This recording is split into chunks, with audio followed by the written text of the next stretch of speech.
চলো কি গো চলো বাবু মায়ের আগে চল একটু পায়ের গতি বাড়িয়ে দে দেখ একটুখানি তাহলে দেখবি শরীর হালকা হয়ে যাবে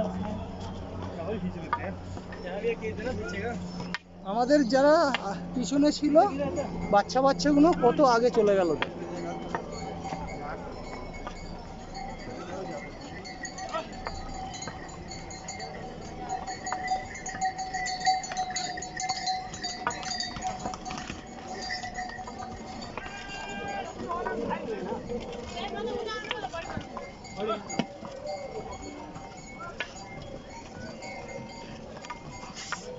বাঁদিক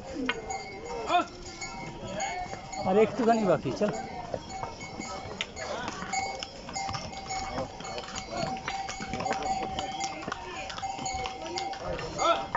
ও ঘোড়া আছে বাঁদিক চলো ওই কোনটা